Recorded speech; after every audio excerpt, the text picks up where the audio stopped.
네, 안녕하십니까. 내원정형외과 박시영입니다. 저는 오늘은 이제 운동, 테니스도 얘기를 드렸고, 여러 가지 드렸는데, 요즘 봄 되고 따뜻해지고 날씨가 밖에 나가시기에 너무 좋은 계절이시죠. 그래서 오늘은 밖에 나가면 가볍게 가지고 다니실 수 있는 거 있잖아요. 배드민턴. 배드민턴 가지고 오늘 팔꿈치가 배드민턴 하시면 아프신 분들이 많거든요. 그래서 왜 아픈지, 어떻게 하면 피할 수 있는지, 치료법은 어떤 것들이 있는지 오늘 말씀드리도록 하겠습니다. 화면을 좀 주시면 제가 얘기를 드릴게요. 이렇게 해서 이제 얘기를 하는데, 이제 배드민턴은 보면, 우리나라로 보면 라켓을 휘두르면서 동호인 숫자가 제일 많은 생활체육 중에 하나고요.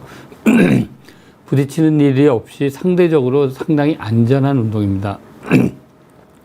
우리가 운동을 나눌 때는 접촉성 운동이 있고 비접촉성 운동이 있습니다. 접촉성 운동 중에 이제 가장 심한 A등급은 레슬링, 뭐 같은 것들이죠.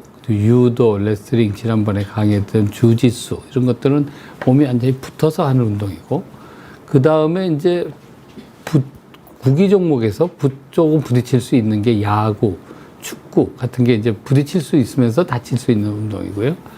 그 다음에 배구 같은 거는 네트를 중심으로 양쪽에 나누니까 이건 부딪히지 않는 비접촉성 운동입니다. 운동의 종목에 따라서 그렇게 나눠주거든요. 농구도 접촉성 3등급 농구가 되고요. 축구가 한 2등급쯤 되고 그렇게 돼서 한데, 배드민턴은 이제 네트를 가운데 두고 양쪽에서 하는 움직이기 때문에 본인만 조심을 하면 크게 다칠 일이 별로 없으신 운동이에요. 그러시고 라켓이 무겁지를 않아서 가볍게 여러분들이 같이 운동을 같이 하실 수도 있고, 기구도 간단하잖아요. 셔틀콕에다가 라켓 가벼우니까 그거 가벼운 거 배낭 같은 데 넣어서 어디 가지고 가서 하시면 바로 되는 그런 쉬운 운동입니다. 그래서 쉽지만 다치는 거는 많이 다치는 건데요.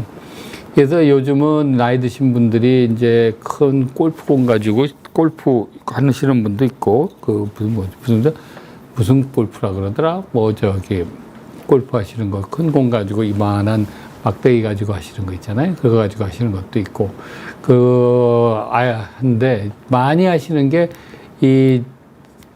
공원에 가보시면 이렇게 배드민턴 가지고 잘 하시는 분들이 많으실 거예요. 그래서 어린이들하고 어른하고도 같이 상대해서 할 수 있는 운동이고요. 그래서 이제 셔틀콕을 따라서 이게 운동하는 게 두 가지가 있는데, 하나는 이제 계속 지속적으로 운동을 하면서 심폐지구력을 할 수 있는 운동이 되는데, 배드민턴은 이와 같이 왔다 갔다 하면서 셔틀콕을 계속 받아야 되니까 그와 같은 심폐지구력 향상도 되고, 공을 치면서 하면서 팔이나 하체를 움직이면서 이걸 쳐는 운동이 되니까 이와 같은 운동을 하면서 근력 강화 운동도 되고 저항성 운동도 되고, 이와 같은 또 재미도 많이 보실 수가 있고 하십니다. 그래서 그와 같은 것들을 하는데, 이 배드민턴을 하면서 이제 어깨나 팔꿈치 같은 게 많이 다치세요. 어깨 같은 데가 이제 많이 다치시는 거는 이제 처음에 운동을 할 때 스트레칭을 해서 몸을 좀 웜업을 시켜야 되는데, 운동을 낮게 잡고 시작하는 게 워낙 쉽게 시작할 수 있는 거기 때문에 이 몸이 웜업이 되지 않은 상태에서 운동을 하시다가들 많이 다치세요. 어깨는 또 하나 문제가, 오늘은 팔꿈치 얘기를 드리는데, 어깨 같은 경우는 팔이 밑에서 이렇게 치는 것보다 이같이 스매싱 같은 거를 크게 이렇게 탁 쳐서 넣을 경우에는 이 팔이 어깨가 위쪽으로 팔꿈치가 더 올라가면서 운동을 하시게 되잖아요. 그러니까 이와 같이 올라가면서 운동을 하시면서들 많이들 다치십니다. 많이 다치고, 어깨는, 팔꿈치는 이제 근육이 평소에 그 팔꿈치에 근육 운동을 하지 않아서 하시는 운동하면서 다치시는데, 이 전완근을 주로 많이 쓰거든요. 이거는 손목에 스냅핑을 주로 많이 써서 하는 운동이기 때문에 전완부의 근육을 많이 씁니다. 그러니까 전완부를 발달시키는 운동을 보통 우리가 운동을 하면, 헬스장 같은 데 가서 운동을 하면 가슴 근육, 등 근육, 하체 근육은 많이 키우는데, 전완부 근육을 가지고 하는 거는 헬스장에서 보통들 하지를 않으세요. 그걸 하지를 않으시니까 그와 같은 근육의 힘이 약하니까 그것 때문에 불균형이 와서 다치시는 경우도 있습니다. 그래서 이와 같이 이제 운동 손상에 보면 대부분의 배드민턴 손상은 과사용 손상입니다. 많이 사용해서 하는 거고, 여러 가지 원인으로 과도한 운동량이 있거나 부적절한 운동 공간이거나 장비 같은 것들도 문제가 되겠고요. 이 원인에 대해서 정확한 분석을 하셔야 되고요. 그래서 이 전완부의 근육을 상당히 잘 키워놓는 게 필요합니다. 여기 보이는 우리나라 국가대표 선수 같은 경우도 보면 이 전완부의 근육이 여기 보세요. 얼마나 좋으세요. 이게 두툼하게 좋게 돼 있는데 지금 운동 같이 보시는 분들 보시면서 손을 한번 이렇게 내려보세요. 그러면 이거 얼마나 이게 많으신지 보실 수가 있을 겁니다. 그래서 하시고 제임스 님이 저가 환자분을 편안하게 해주셨다고 아유 좋은 칭찬 감사드립니다. 성심성의껏 해드렸다고 예 감사드리고요. 뚱이님 배드민턴 한번 재밌게 한번 보시죠. 그래서 배드민턴 손상은 내상과염, 외상과염 이 두 가지 예, 이제 병이 주로 생기는데요. 이 생기는 원인은 반복적인 빠른 팔과 손목의 동력, 스냅을. 왜냐면요. 이 손목을 쓰는 근육은요. 이 팔꿈치에서 여기서부터 이 구부리는 동작은 이 팔꿈치의 안쪽 부분에서 근육이 만들어져서 근육 끝이 건이라는 힘줄이 돼서 여기에 가서 이렇게 붙어요. 그래서 이쪽 붙고 가운데 붙고 바깥쪽에 붙고 그래서 요 세 개 근육인데 가운데 거는 사람은 별로 안 쓰고 이렇게 할 때 하는 근육 하나하고 여기에 있는 인대가 이렇게 나오죠. 그리고 이렇게 할 때 쓰는 근육 이쪽에 있는 근육 하나 두 개가 주로 요 두 근육이 일을 합니다. 이렇게 일을 해서 두 개를 똑바로 할 때는 요 근육 두 개가 쓰고 이거 할 때는 이쪽 근육은 이거 하나 이쪽 근육은 이쪽 하나가 이렇게 써서 운동들을 하거든요. 하는데 그 반대쪽으로 백핸드가 들어가서 이렇게 쳐야 될 때, 이렇게 스냅을 쓰실 때는 이 바깥쪽에 있는 근육이 여기에 여러 개가 근육이 있는데 그 근육들이 여기에서 이렇게 와서 붙거든요. 2번, 3번, 4번, 5번 손가락이 이렇게 쭉 붙고 손가락으로 가는 근육도 있고요. 그래서 그 근육들이 이렇게 던지면서 2, 3, 4번에 있는 근육들이 힘을 씁니다. 그러니까 이렇게 하거나에 따라서 근육에 쓰는 근육들이 다 다른 근육들이 작용을 하죠. 그런데 이 근육들이 발달이 잘 되어 있지 않으면 아니면 그리고 또 하나 웜업이 잘 되어 있지 않으면 그 근육들이 상하는데 인대 쪽은 딱딱하고 질기니까 잘 안 다칩니다. 주로 다치는 부분이 쭉 끝쪽으로 올라가서 이 근육이 뼈에 붙는 부분에서 주로 다치게 되죠. 그래서 그와 같이 다치는데 그래서 내측에 생기는 거, 아까 안쪽에 구부리는 거를 할 때 많이 생기는 통증 같은 거는 안쪽에 있는 게 골프 칠 때 이렇게 팔을 당겨서 내려오면 이게 다치거든요. 여기에서 뒷땅 치고 뭐 이러시면 다치니까 그럴 때 그런 것 때문에 골프 엘보 또 라켓볼 엘보라고들 좀 얘기를 라켓볼도 이와 같이 당기면서 많이 하시잖아요. 그리고 그와 같이 얘기를 하고요. 이거는 손목을 이렇게 구부리는 근육이 시작점이 다쳐서 그게 아프게 됩니다. 그래서 이와 같이 내측 아픈 거는 뭘 이렇게 물건을 잡아채려 그러실 때 여기가 뻐근하게 아프시고 물건 들 때도 아프시고 그럴 때 많이들 아프세요. 그렇게 아프시게 되고 저 바깥쪽에 그래서 그와 같은 걸 할 때는 배드민턴에서는 이 스매싱 같은 거에서 하이클리어 같은 거 하거나 스매싱을 하거나 이렇게 뛰어서 이렇게 때리는 거 있지 않으세요? 그와 같은 거를 할 때 앞쪽에 통증이 있고 저항을 주면서 회내전이라고 하는 건 손을 이렇게 손이 있으면요. 회외전은 이게 손을 회외전하는 거고 이게 정중은 뉴트럴 포지션입니다. 그리고 이 안쪽으로 이렇게 엄지손가락이 안쪽으로 내려오는 게 회내전 여기서 바깥쪽으로 돌아가는 게 회외전이거든요. 손을 이렇게 하고 바깥쪽으로 굴곡을 할 때 그러니까 여기서 이렇게 칠 때죠. 이렇게 칠 때 이거 뭐예요? 스매싱 할 때 이렇게 하잖아요. 그러니까 이런 동작을 할 때 보통 내측 근육이 여기서 강하게 수축을 해줘야 되거든요. 강하게 수축을 하는데 수축하는 근육 사이에서 뭐 다치면 그거는 잘 낫는데 근육이 뼈에 붙는 분은 근육하고 뼈를 연결해주는 이제 레이어가 전부 다 있는데 그 레이어 있는 것들은 그 있는 데에서 다치는 거죠. 뼈에 붙는 부분에서. 네, 그렇게 다치게 됩니다. 그리고 외측 부분은요. 테니스 엘보인데 이렇게 외쪽으로 이렇게 밀어주는 운동을 하는 거니까 백핸드에서 손 두 손 잡고 이렇게 밀 때 할 때 이 바깥쪽이 다치거든요. 그거는 손목을 위쪽으로 손 등 쪽으로 이렇게 올리는 건 이거를 이제 저희는 이거 굴곡, 신전, 회외전, 회내전 이렇게 표현을 하는데 신전을 딱 시키는 동작인데 그 근육 중에서 요골적 손목 편근 중에서 단편근이 짧은 겁니다. 긴 게 아니고 짧은 요골적 손목 편근에서 미세 손상이 제일 많이 옵니다. 그래서 이렇게 던질 때 아픈 부분은 어느 부분을 보면요, 요 부분에 오는 거죠. 요 부분에. 저기 뚱이님께서 취미로 저는 어떤 거 하시나요? 물어보는데 저는 주로 테니스 치거나 배드민턴은 잘 안 하고요. 같이 놀아주실 분들이 없어요. 그래가지고 잘 안 하고, 테니스는 이제 동호회가 있으니까 같이 하고, 이제 학교 다닐 때도 예전부터 했었고, 요즘은 이제 주로 하는 거 수영 같은 거 많이 하고, 요즘 자전거도 좀 타고요. 자전거 요즘 계절에 자전거 타면 참 좋습니다. 좋은 거 하고 있고. 카펠라 리얼님께서 배드민턴, 테니스 손상이 다른가요? 왼쪽 어깨가 아파서 수영을 못 하는데 테니스는 괜찮은지요? 물어보셨는데요. 어깨 아프신 거는 이제 팔이 어깨 위로 이렇게 많이 올라가는 이 동작을 하는 것 때문에 어깨가 아프신데, 테니스 같은 동작은요, 이게 하는 방법에 따라 다릅니다. 포핸드 같은 거를 이렇게 해 주실 때, 포핸드 하거나 백핸드 하실 때는 어깨에 회전근개가 대부분 손상이신데요. 회전근개 손상이 있을 때는 그거 손상은 하시는 건 괜찮으세요. 근데 문제는 하이 발리 하시거나 스매싱 하시거나 서비스 하시거나 이럴 때는 문제가 됩니다.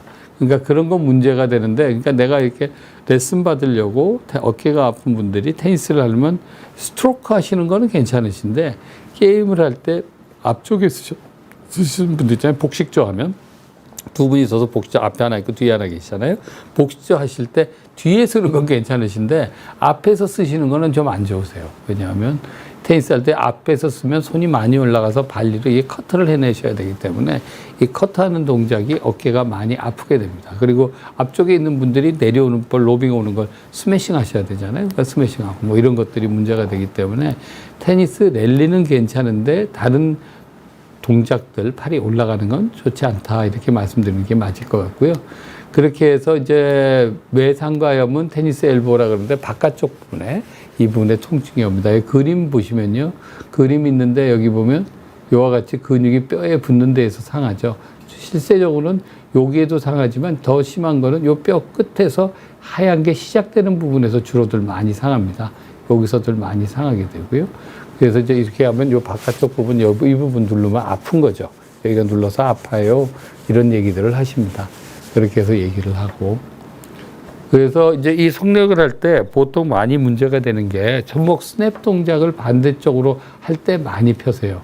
그러니까 손해볼 이렇게 여기서 백핸드를 할 때 지금 보시면 외상거염은 이렇게 오다가 그래서 백핸드로 이렇게 칠 때 있잖아요. 뒤쪽에 있는 볼이 왼쪽에서 오른쪽 이렇게 칠 때, 그럴 때 손목이 이렇게 꺾여야 되니까 그럴 때들 많이 상하시고, 또 하나는 이제 손목이 이렇게 팔꿈치를 완전히 펴서 이렇게 눌러보시면 여기가 아픈 걸 느낍니다. 그러니까 저희들이 보통 검사를 하면 손을 쭉 펴보세요. 그리고 힘을 주고 계시고 여기를 이렇게 눌러봅니다. 이렇게 눌러보고 요거 눌러보면 그 누를 때마다 근육이 다른 근육들이 다 작동을 하니까 그 작동하는 근육에 따라서 어디가 아프면 어느 근육이 많이 상했겠다라고 우리가 추측을 해낼 수가 있죠. 그와 같은 것을 추측하는 방법을 사용을 합니다.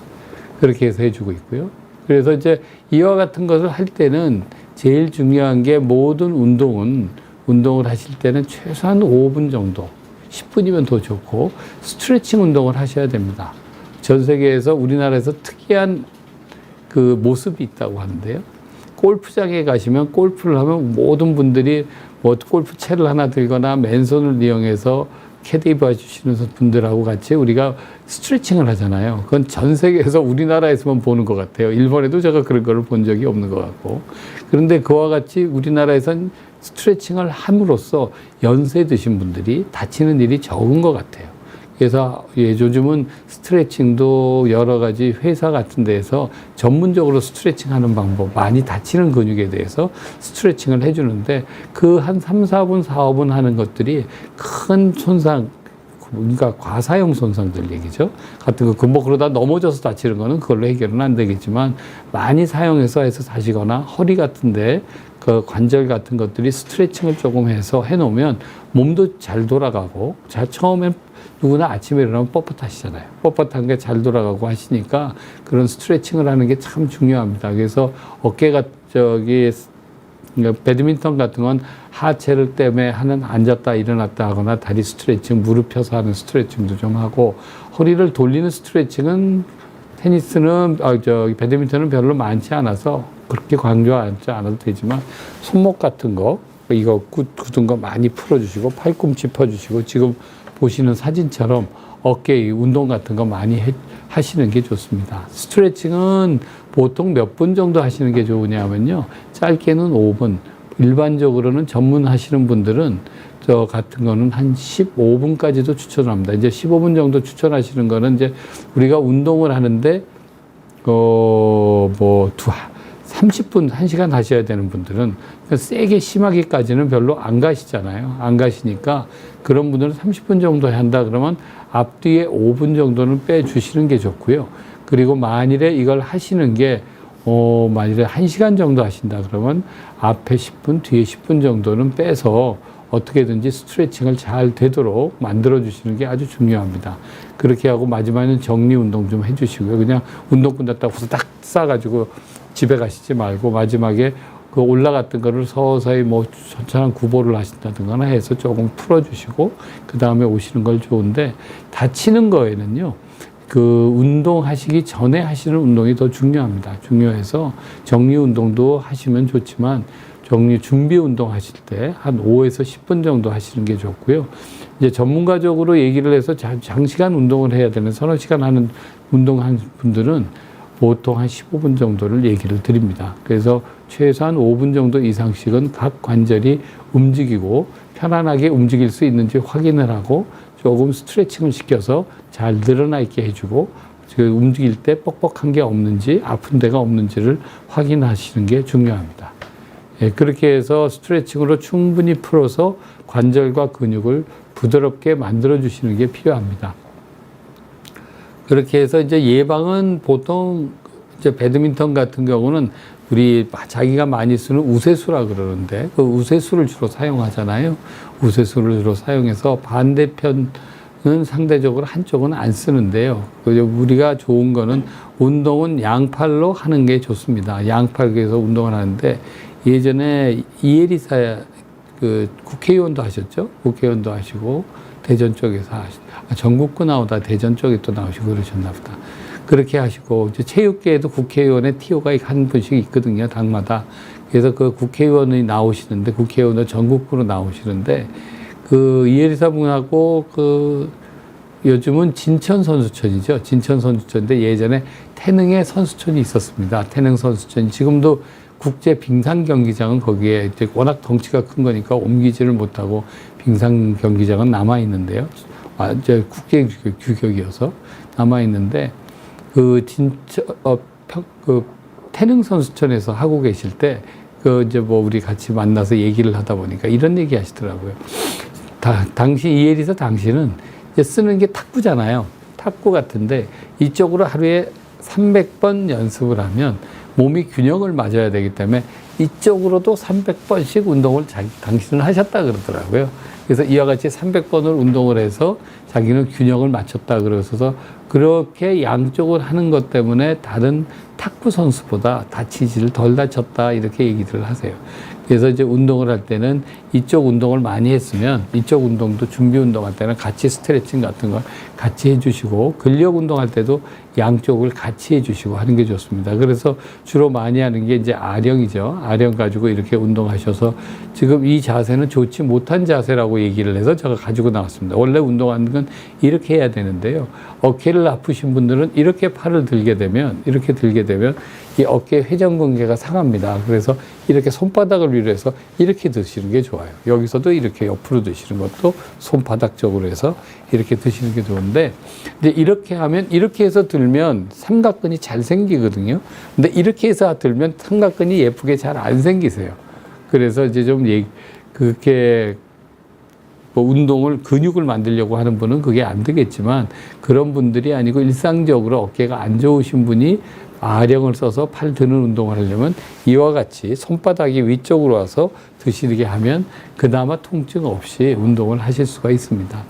하실 수가 있고, 벤치프레스 하시고, 푸시업 하는데, 푸시업 하실 때 몸을 앞에 대고 푸시업을 하면 팔만 내려오게 하지 마시고, 뒤에 등 쪽에 견갑골, 저는 이제 쉽게 새들 나는 날개라 그래서 날개뼈라고 표현을 하는데요. 이 날개뼈를 푸시업을 한 다음에 날개뼈를 쫙 붙여주는 운동을 같이 하세요.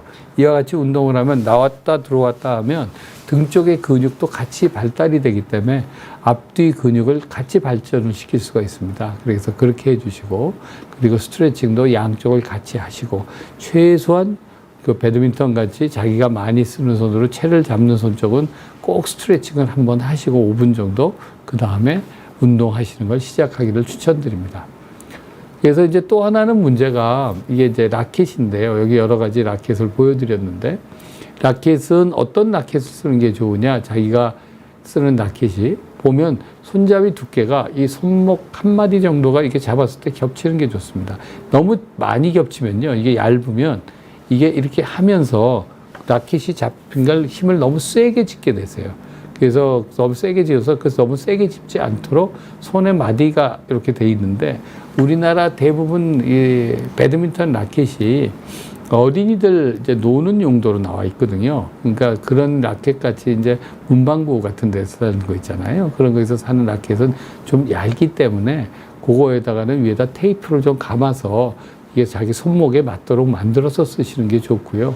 또 전문적으로 하시는 분들 같은 경우에는 그거에 맞는 사이즈를 구하셔서 하시는 게 더 좋을 것 같습니다.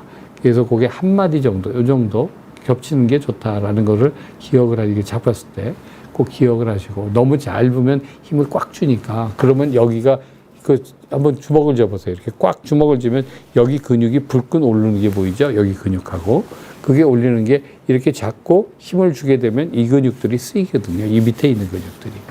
그래서 그와 같은 것을 해주는 것이 필요합니다.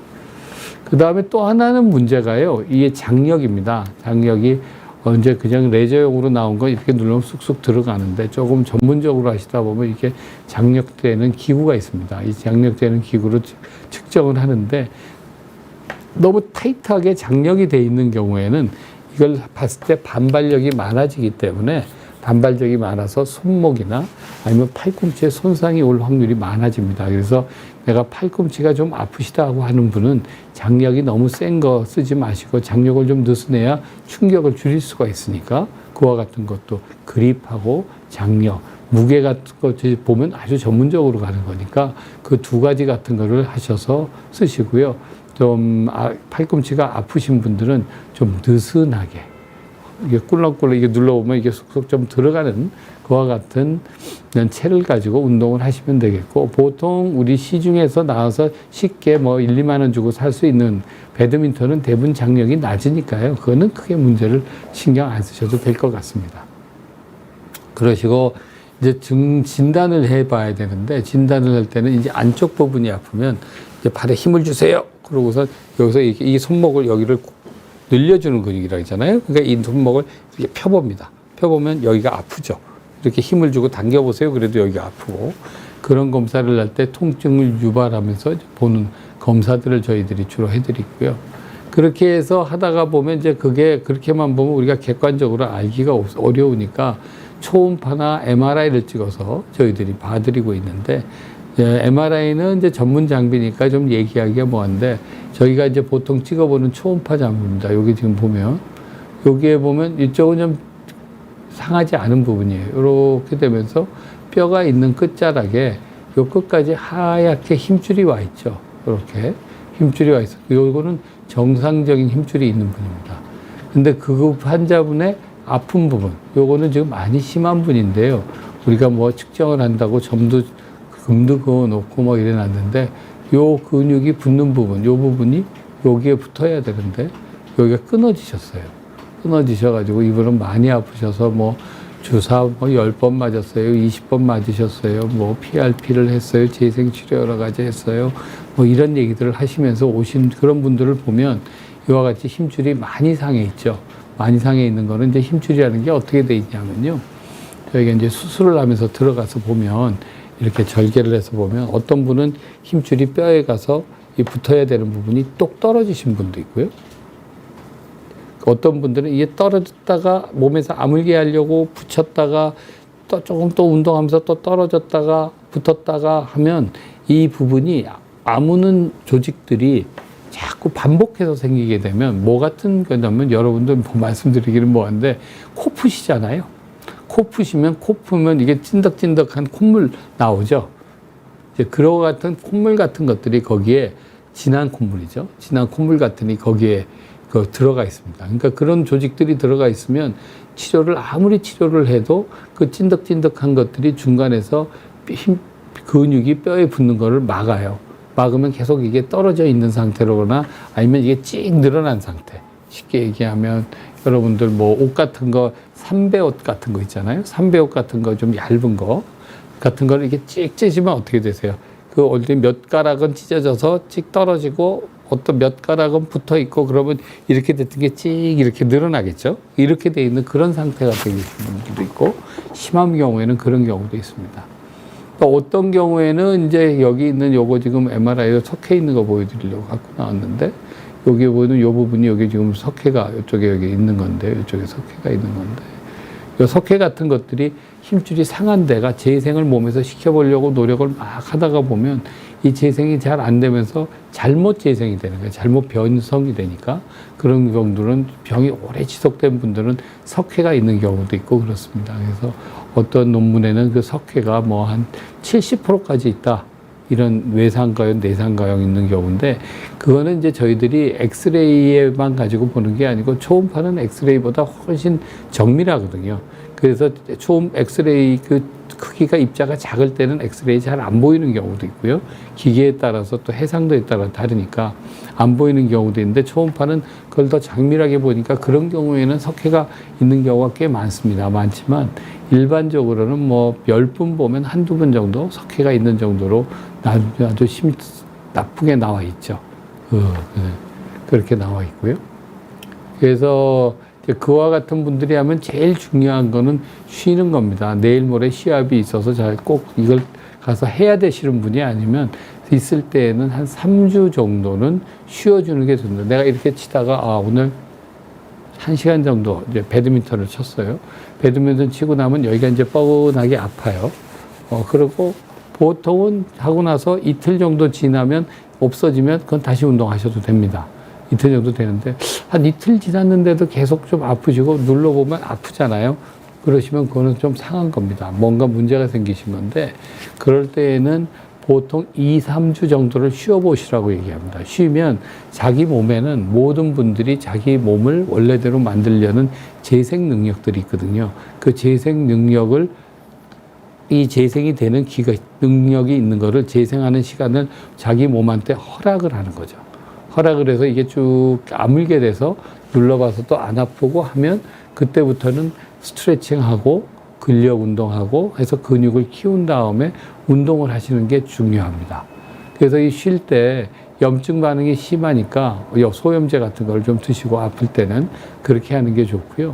그러니까 제가 두 가지로 얘기 드렸습니다. 한 가지는 조금 아프시면 한 이틀 정도 보고 쉬어보고 괜찮으면 운동하시라는 뜻이고 두 번째는 이틀 지났어도 아프면 2, 3주는 쉬어주시는 게 그 좀 상한 게 심한 정도거든요.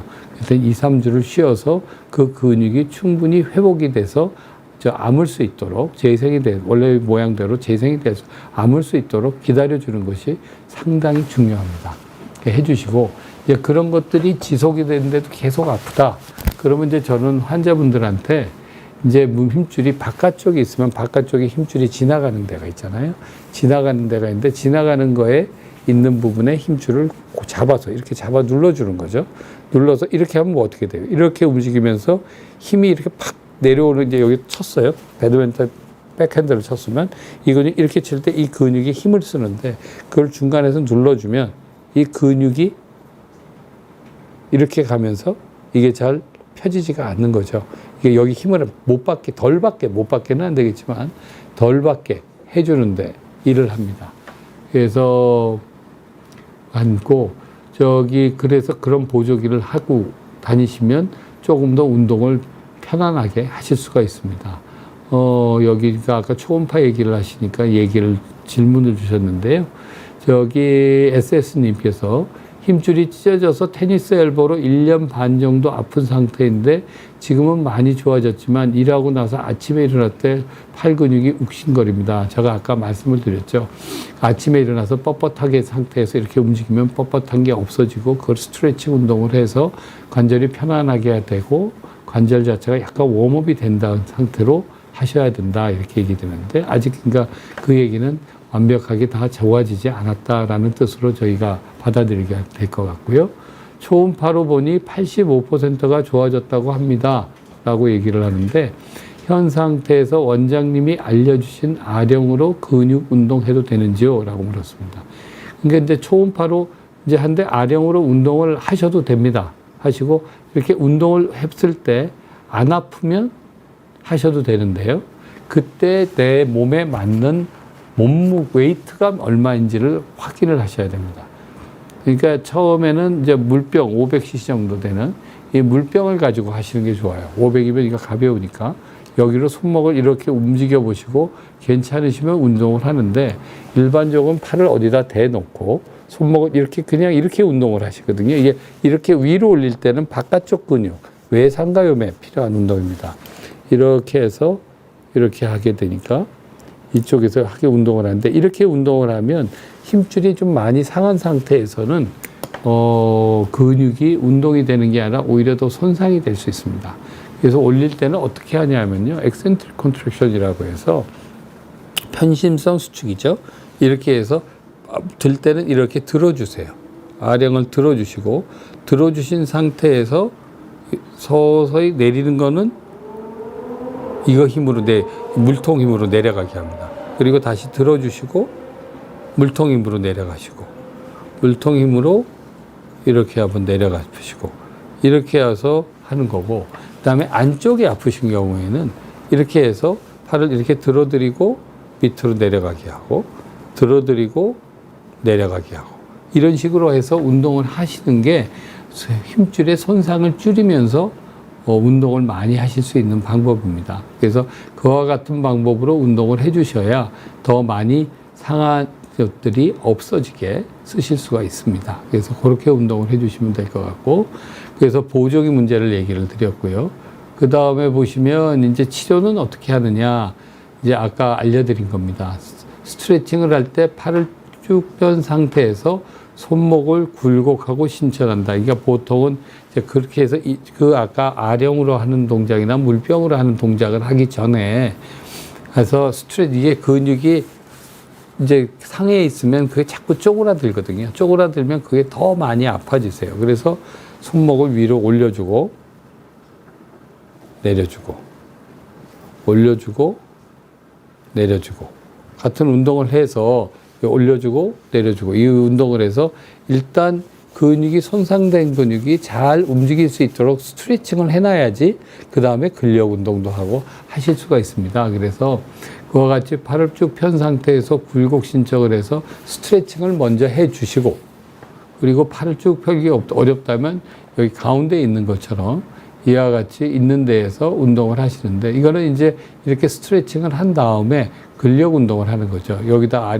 손목 같은 데 어디다 대놓고 올렸다 내렸다 하는데 아까 제가 얘기 드렸죠. 하실 때 하는 운동은 이렇게 들었다 내렸다 하실 때 드는 거는 근육에 무리가 갈 수 있으니까 들어주시고 스스로의 힘으로 서서히 내려올 수 있게 들어주시고 내려올 수 있게 반대쪽도 들어주시고 서서히 내려오게 들어주고 서서히 내려오게 이와 같이 운동을 해주시면 통증이 적게 더 효과적으로 운동을 하실 수가 있습니다. 이렇게 하고요. 자, 하시고. 그래서 이제 치료는 내상과염 있으신데, 그리고 카펠라리얼님께서 어깨가 아프셔서 저한테 진료받기가 어려우신데, 죄송합니다. 저희가 열심히 봐드리고 있는데, 저희가 예약이 좀 쉽지는 않거든요. 아는 게 그 이유가 저희가 대학에 있을 때는 하루에 많이 뵐 때는 한 120분 막 이렇게 뵀더니 환자분들을 다 정성껏 볼 수가 없어서 환자 보시는 숫자를 저희가 어느 정도 제한을 했습니다. 제한을 하다가 보니까 조금 예약이 기다리시는데 저희가 얘기를 주시고 오시면 예약 받은 날에 오시면 저희가 성심성의껏 잘 배드리도록 하겠습니다. 죄송합니다. 네. 하시고, 저희가 이제 그래서 상과형 치료를 할 때는 통증이 지속될 때는 이제 주사 치료하죠. 주사 치료는 이제 여러 가지가 있습니다. 그러니까 제일 쉽게 하는 치료 방법이 이제 스테로이드 주사 치료를 많이들 하시는데, 스테로이드는 한 12주 이내에 염증을 가라앉혀서 통증을 줄여드리는 방법이거든요. 그러니까 그 치료 방법인데, 이 팔꿈치는 이게 잘 아물지를 않으면 만성적인 병이 되기 때문에 한두 번 초창기에는 그렇게 치료하시는 거는 괜찮습니다. 근데 반복적으로 하시는 거는 별로 추천드리고 싶지는 않고요. 최애 충격파 치료 같은 경우에는 석회가 아까 그 조각이 생길 수 있다고 얘기 드렸잖아요. 그 석회 같은 거 있는 경우에 그럴 때에는 저희 이제 석회를 깨야 되니까 최애 충격파를 하는 것도 있고, 최애 충격파의 기능 중에 하나가 재생력을 높여주는 효과도 있습니다. 그리고 네오바스큘라, 그러니까 뭐 신생혈액, 신생혈관을 다시 만들어주는 것 역할도 해주고 있어서 그런 목적으로 최애 충격파를 하기도 합니다. 그러니까 그게 그 원인이 하나 가지고 석회 때문은 아니더라도 다른 여러 가지 이유로 해드리는데, 이제 신생혈관을 만들거나 아니면 그와 같이 만들어서 관절이 아물게 하는 거는 좀 시간이 걸리겠죠. 걸릴 것 같고, 이제 파열이 아까 보여드린 것처럼 이게 심하게 많이 안 좋으신 분 같은 경우에는 재생 치료를 합니다. 요즘에는 PDR이라는 뉴클레오타이드를 들여서 통증이 적게 그 염증을 일으켜서 해드리는 방법도 있고, 그 떨어진 부분에 콜라겐을 채워서 그 부분이 아무는 게 더 빨리 끊어진 근육이 원래 뼈에 가서 붙도록 하는 방법도 있고, PRP 같은 주사를 맞아서 돼 있고요. 이게 온몸에 이제 저희들이 PRP라는 그게 이제 피에서 나와 있는 것들인데요. 다양한 주사제를 쓰는데 PRP는 이런 겁니다. 여기에서 피를 몸에서 뽑아서, 그러면 적혈구가 있잖아요. 적혈구가 있는 부분을 빼고 그 위에 혈장, 적혈구 말고 이제 피에 용액이 되는 부분이죠. 있는 혈장이라는 걸 빼고 그 사이에 있는 요 부분을 이용하는 겁니다. 이 부분에는 이제 여러 가지 세포들이 많이 들어 있어서 그 세포들이 몸을 재생시켜주는 효과를 많이 가지고 있거든요. 그러니까 몸에 있는 그 부분만 다시 추출을 해내서 그거를 주사를 놓는 겁니다. 그래서 이제 이와 같은 것들이 이제 미국 같은 경우에서는 이제 운동선수들을 이걸 써줘서 회복을 했다. 그러니까 미국 가보신 분들 계시면 비행기에 타면, 비행기에 우리나라 뭐 대한항공을 타면 모닝캄 같은 잡지책 있잖아요. 그런 책의 선전물로 나와 있는 게 이 PRP 주사입니다. 내가 뭐 유명한 미식 선수 축구 이걸로 치료했다, 이걸 했다, 그러니까 우리 클리닉이 좋다 이제 하는데, 미국은 그렇게 여러 군데에서 마음대로 쓸 수 있게 되어 있는데 우리나라는 의료보험은 좀 규제가 많거든요. 그래서 이게 정말 효과가 있는 건지를 연구를 합니다. 사용하기 전에는 연구를 해서 그 연구하는 것에 대해서 효과가 확실하게 증명된 분야에서만 지금 사용을 하고 있고, 여러 군데를 우리가 과거 한 10년 가까이 연구를 해서 한 5년 정도 해서 각 대학병원에서 내놨는데, 다른 관절보다도 팔꿈치에서는 효과가 있으니 사용해도 된다라고 허가가 나와 있습니다. 그리고 또 하나는 요즘 수술을 할 때 이 PRP를 이용하면 힘줄이 아물 확률이 좋다라는 논문이 이제 통계학적으로 확실하게 차이가 나는 그런 경향이 있다는 게 아니고 확실하게 차이가 난다. 그러니 사용해도 된다라고 우리가 허가를 받은 데는 이제 그와 같은 어깨 수술할 때, 그것도 외래에서 쓰는 건 아니고요. 수술할 때 팔꿈치에는 외래에서 저희들이 사용을 해드릴 수가 있습니다. 있는데 문제는 상당히 많이 아프세요. 상당히 많이 아프셔서 한 이거 맞으시면 한 열흘 정도, 내가 일주일에서 열흘은 고생해야 된다. 밤에 아파서 잠 못 잘 정도다. 뭐 이렇게 생각하시면 되고요. 그래서 저는 이 PRP 같은 경우는 주로 운동선수들은 주사 맞고 나서는 눈 맞고 뻑뻑하고 별로 안 아픈데요. 그런 선수들을 봤거든요. 그래서 그런 선수들한테 주로 이제 저희들은 사용해 드리고 있습니다. 그리고 보통은 좀 덜 아픈 거, 그런 걸로 저희 치료를 해 드리고요. 그래서 이제 이렇게 된 거죠. 아까 보여드렸는데, 이와 같이 막 쭉 까맣게 찢어졌는데, 이와 같은 것을 재생 치료를 해서 이와 같이 원래대로 이렇게 만들어 드리는 거죠. 쭉 해서 다시 하얘졌죠. 하얘졌죠. 그게 이제 하얘져도 이게 완전히 주사 맞고 몇 주 만에 뭐 며칠 만에 싹 좋아지는 건 아닙니다. 서서히 좋아지는 거죠. 서서히 좋아지고 그렇게 한 다음에는 이제 저는 얘기를 드리면 되고요. 저기 SS님이 한 번 더 질문을 주셨는데 8개월 전에 테니스 엘보로 PRP 주사를 맞았는데 같은 부위에 또 맞아도 되나요? 그래서 효과를 봤을 때는 테니스 엘보 주사 중에 어떤 주사가 찢어진 힘줄의 효과가 좋은가요? 환자분마다 다 다르고요. 상태마다 다 다르기 때문에 그리고 치료하시는 의사 선생님의 선호도에 따라서 다릅니다. 다르신데 그러니까 많이 아프셔서 통증만 없애려면 이제 스테로이드 같은 걸 맞으셨는 한두 번, 두세 번 맞는 건 큰 지장은 없으시고요. 근데 그게 계속 아파서 뭐 한 달 간격, 3주 간격으로 뭐 계속 1년 내내 맞았다. 그런 거는 별로 좋지는 않은 것 같습니다. 않은 것 같고. 보통 일반적으로 스테로이드 주사를 하면 한 번 주사를 맞으면 같은 부위에 또 주사를 맞을 때 이게 재생력이 좀 떨어지거든요. 스테로이드 주사는. 떨어지면 그게 회복이 되는데 3주에서 6주 정도 걸립니다. 그러니까 그 정도 간격을 두고 같은 부위입니다. 다른 부위에 치료를 할 경우에는 상관이 없고요. 같은 부위한테는 그런 문제점이 있습니다. 있어서 또 8개월이나 되셨고 PRP 같은 경우는 또 맞으셔도 됩니다. 이거는 재생치료이기 때문에 어떤 분들은 운동선수 같으면 1 내지 2주 간격으로 그게 왜냐하면 PRP 효과가 확 나타났다가 효과가 금방 줄거든요. 그 사이에 몸에서 해주는 거기 때문에 한 1, 2주 간격으로 한 3번 정도도 치료를 할 수 있도록 되어 있습니다. 그러니까 그렇게 맞는 것도 괜찮으니 8개월이시니까 그거는 하셔도 되지 않을까 싶네요.